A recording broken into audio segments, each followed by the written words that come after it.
This is obviously a perspective cutaway, and the first thing I want to show you is this Dead Sea area. And the Dead Sea is part of a rift valley that starts down here at Lake Victoria in Africa. And there's a rift in the earth that runs up, cuts off the Horn of Africa, runs up through the Red Sea, and then up through the Dead Sea.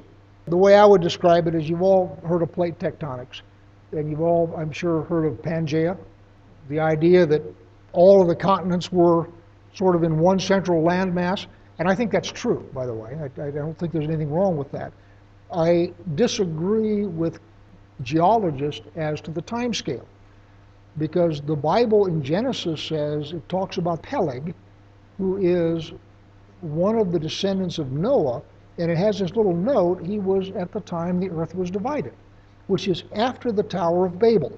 So when God at the Tower of Babel goes down and confuses their language, and he says, I told you folks to scatter, I don't want you all clumped up in one city, I think what God did is just stuck his fingers and went, ah! And separated the continents about that fast. In other words, I don't think it was a millennia or even an eons long kind of a process. I think it was really fast. I think you could have surfboarded on America as it got shoved across and the Atlantic Ocean was created. And same thing with India. India got sucked out of the bottom of Africa and jammed up against Asia, and that of course pushed the Himalaya mountains up. So genealogy, do with it whatever you want. I think that this Rift Valley is an artifact of that process. But that is not scientific, and I don't care. So now, several things. To orient you, obviously this is the Dead Sea, and you have this Jordan Valley that runs down here, and everything stacks up here in the Dead Sea and dies. Notice that here, coming from the east to the west, you hit this escarpment, which is a little over 2,000 foot vertical rise from the bottom of the Jordan Valley up to the top. In the middle here, you've got a saddle. In other words, the rise here is higher, and the rise here is higher, and the Saddle of Benjamin is a lower place, and that's where most of your cross-compartment movement takes place. So if you want to get from the King's Highway over here to the Way of the Sea over here, anywhere in this region, the Saddle of Benjamin is what you need to take. And Jerusalem is on the south edge of the Saddle of Benjamin. The reason it's called the Saddle of Benjamin is because the tribe of Benjamin was placed there by God. The politics of that is the two biggest houses are Judah and Joseph. And Judah is on the south side of the Saddle of Benjamin, and Joseph is on the north side of the Saddle of Benjamin. If either one of those tribes controls the Saddle of Benjamin, he basically controls Israel, because he can now move armies up and down the ridge, and he can also move them from side to side. So the Saddle of Benjamin is a key piece of terrain in Israel. So God, rather than giving it to Judah or giving it to Joseph, put Benjamin in between them. And Benjamin is small, but they're nasty. So Benjamin's job was to serve as a buffer between Judah and Ephraim or Joseph. So when David was establishing his monarchy, he started off down here in Hebron. The farthest north he thought he could move his throne was Jerusalem, which is right on the edge of the saddle. And he didn't try and move it any farther north until he had fully unified the nation.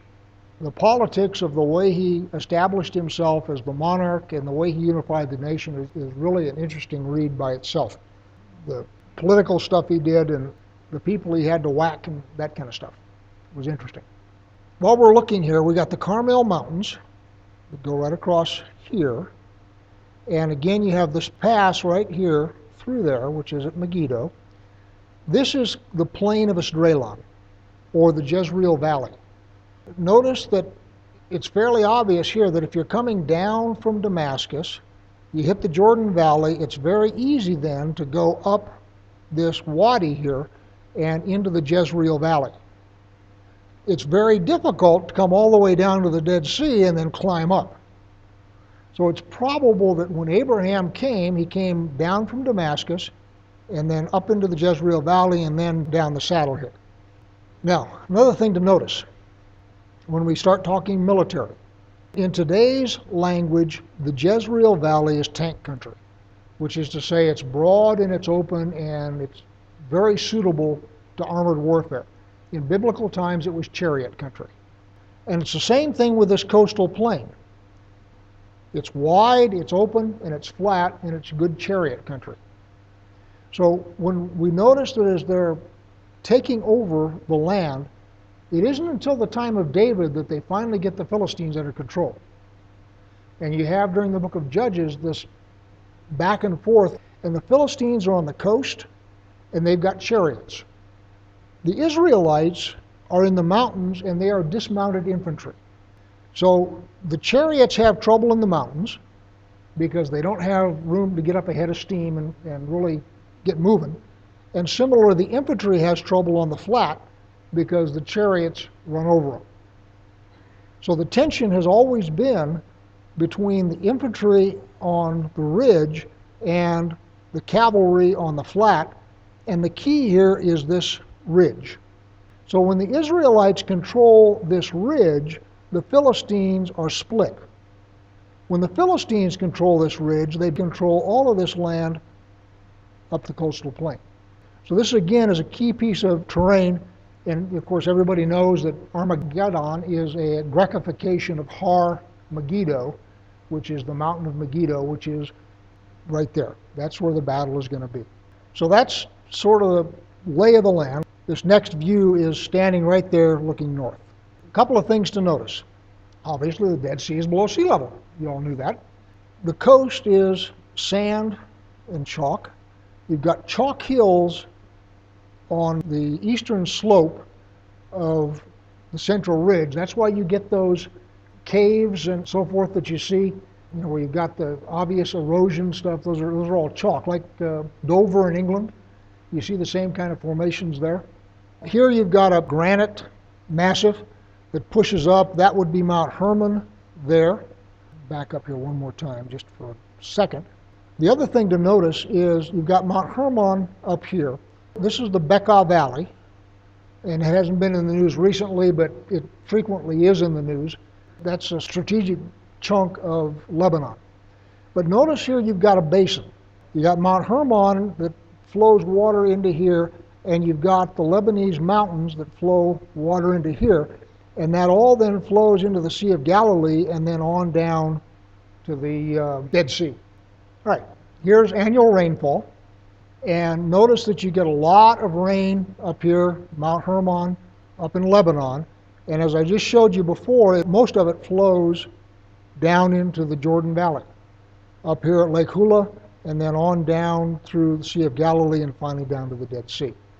You've got a little bit of rain on the central ridge that goes up here, and again you've got some rain over here in Jordan, and of course you've got rain here on the Carmel Mountains.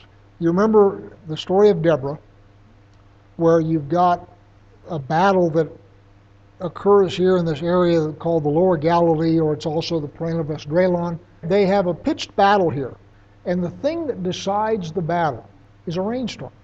And what happens is you get a rainstorm over the Carmel Mountains here, and it turns this area where they're fighting into muck and mud, so the chariots get bogged down.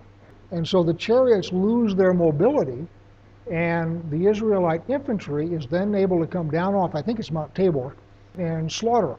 What you're talking about is a major rainstorm in this area which drains down into this plain and turns it all into mud. Notice down here you don't have a lot of precipitation. What you have is runoff from this basin up here. And that's how you get all the agriculture down in the Jordan Valley. It's all irrigated. This is forestation. This pink is forest lands, and you have, for example, the cedars of Lebanon.